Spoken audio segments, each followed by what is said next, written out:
I am going to introduce you to the speech and to the audience I'd like you to assume to be.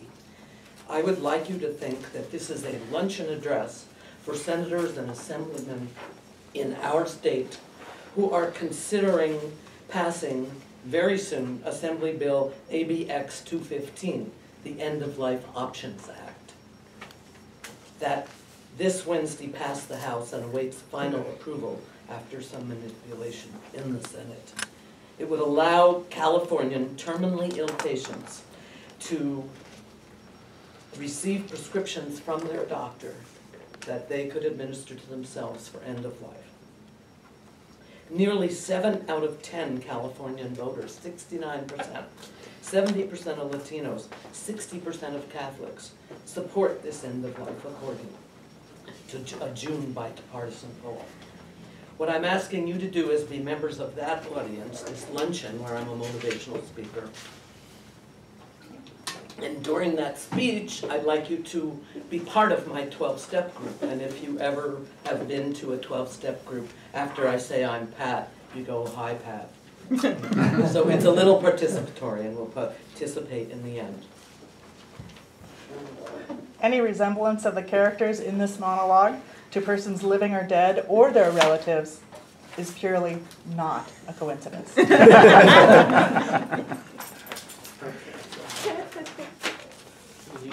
get the drift of the sign. Welcome to the Wednesday night WFYTD support group. I'm glad you're here.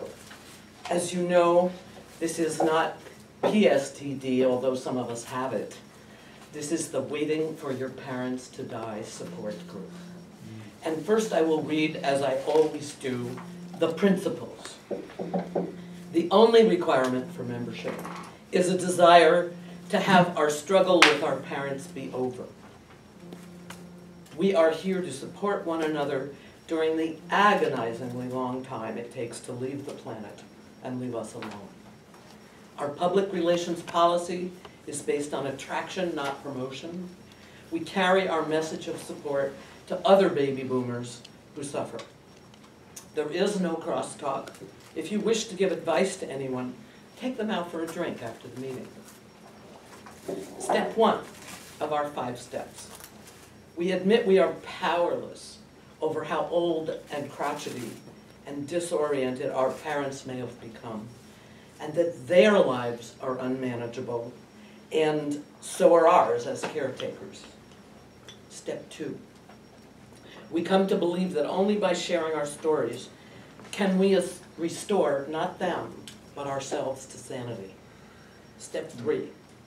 We admit to ourselves and each other the exact nature of our thoughts, especially those of how, if at all, our parents have harmed us, and as a result, the ways we'd like to get back at them but haven't.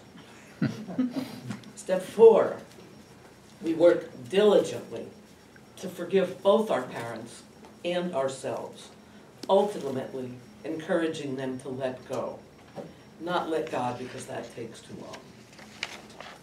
And step 5, because we don't live in Oregon, Washington, or Montana where right to die laws exist, we share a phone list, so we call one another before we commit acts of matricide or patricide.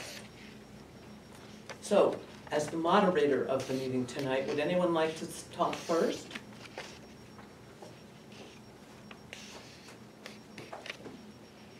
I'm Pat. And Hi, Pat. I was never really close to my mother. She was the chief complainer in her retirement community in New Jersey, where they invented the word complain. Nothing I ever did was perfect enough or enough, including all the A's and on the term papers that she would red ink and just tear apart completely, including my 2 divorces from marriages to husbands who she thought were nice because they took out the garbage without being asked.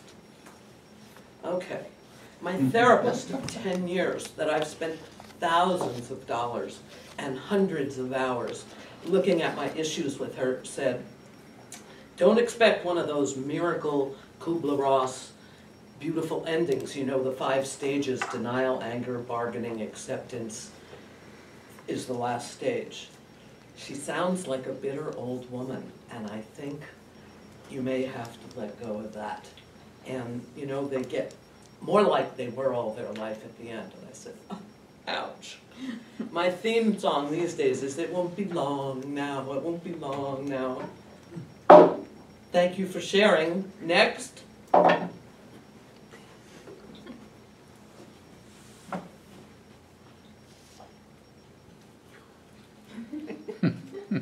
Hi, I'm Steffi.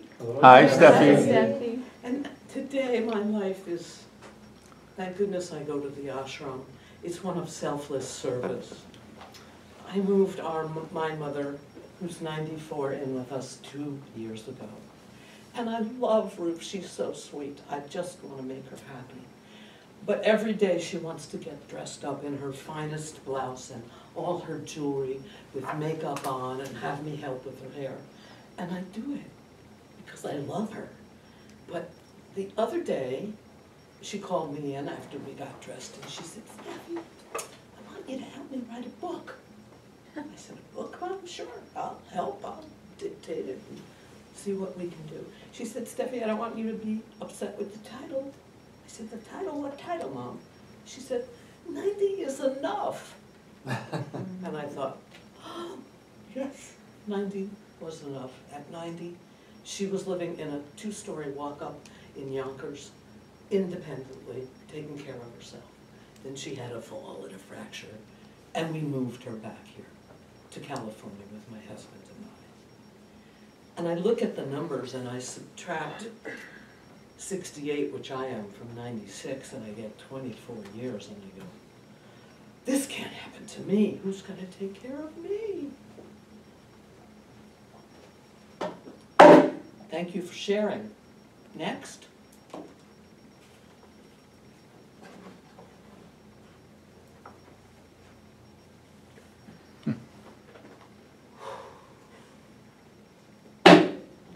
I'm Frank. Hi, Frank.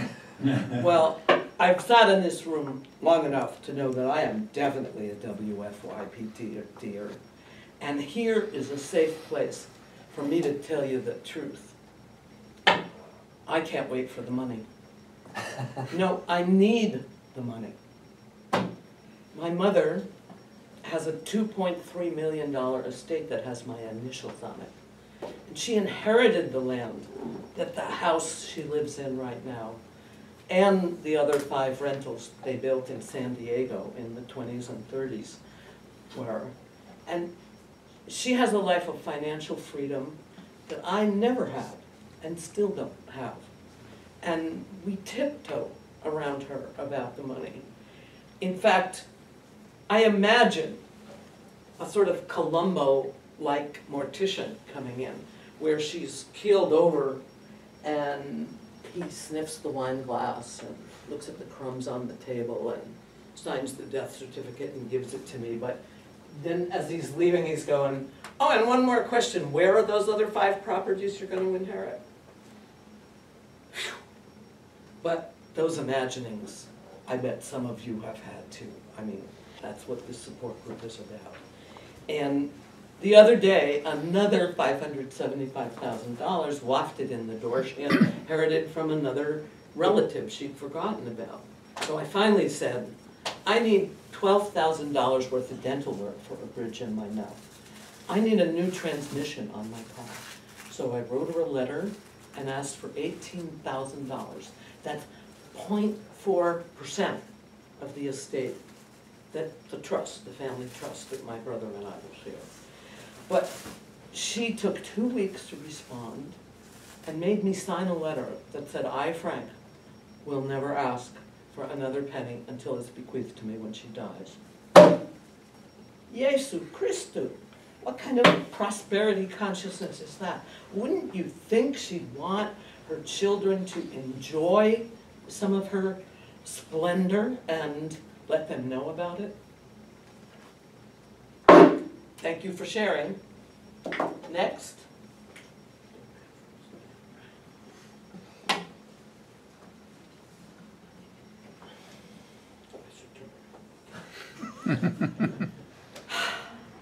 I'm Barbara. Hi, Barbara. Barbara. Well, I love my mother. She's 96 and she's sweet all her life, and she's even sweeter now, even though she doesn't recognize me. My father, who did pass away 2 years ago after 2 heart attacks, and he was obese, and he's an ex-cop, an ex-policeman. He stood next to his rifle cabinet and made his children swear that they would never put him in a nursing home or an assisted living facility. And we got the picture. So we hired 24-hour care for him for the last 2 years of his life. And he did pass away, but that ate up $595,000 of the equity in his house. And my mother lived with us for 8 months, but she needed so much care that we finally put her in one of those memory care facilities. By the way, if you have money to invest, that's an industry. Think about it. So we have her in that facility, and she's very happy, and my brother and I visit her up in San Jose at least twice a week. But that's costing us $7,000 a month. And I only have enough to keep her there because she's over the limits for Medicare and her insurances for another 8 months. What am I gonna do? Thank you, Barbara. Next.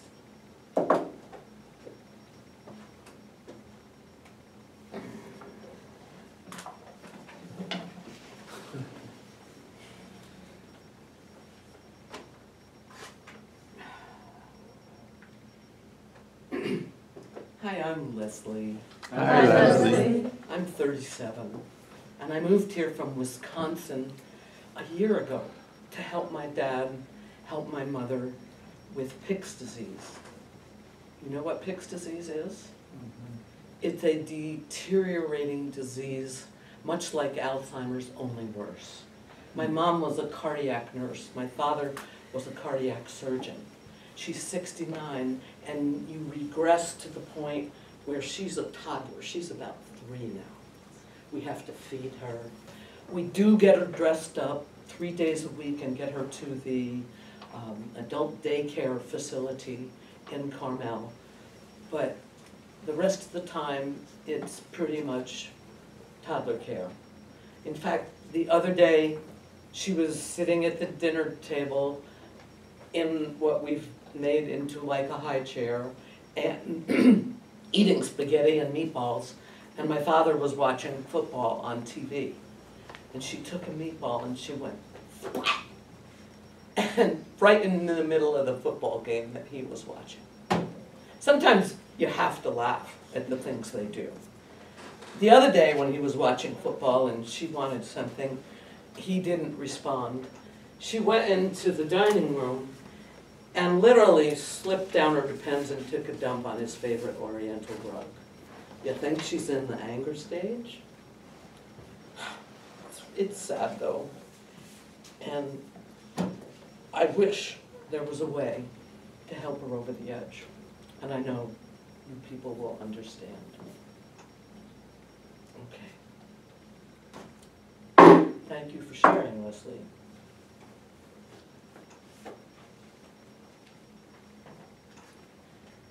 At this point, this is a meeting 1 month later, same moderator, some same characters.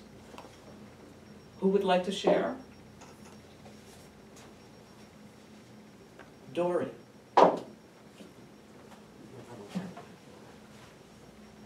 Hi, I'm Dory. Hi, Dory. Dory. I'm, with you on this end of life issue stuff. I was thinking the other day how easy pregnancy and childbirth seems. 9 months of pregnancy, a few hours of labor, compared to the length of time with these end of life issues. And I realized that just as having a baby brings you to a greater level of love, so does dealing with your parents at the end of the issue.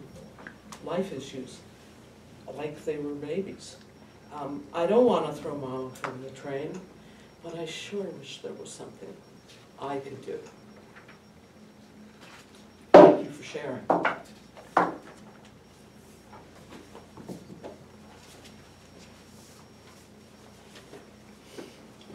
Hi, I'm Leslie. Hi, Leslie.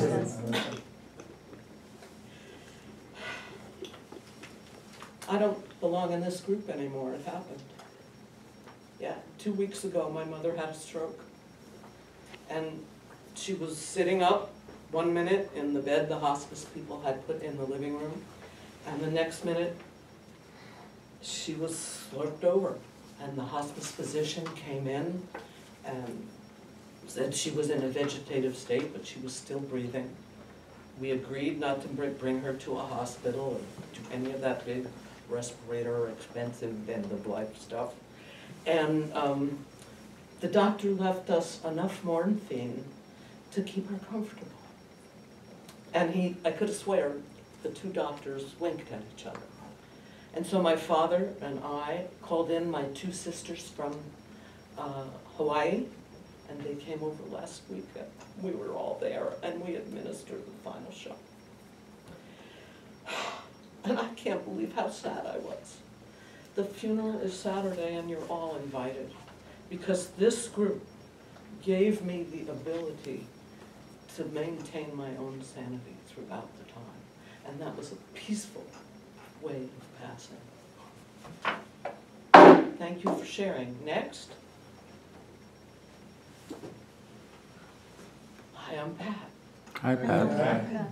I'm just back from New Jersey, moving my mom into assisted living. And I had a surprise, because when I moved her up there at the beginning of the month, she looked around at all the other people and realized how well she was in comparison to them.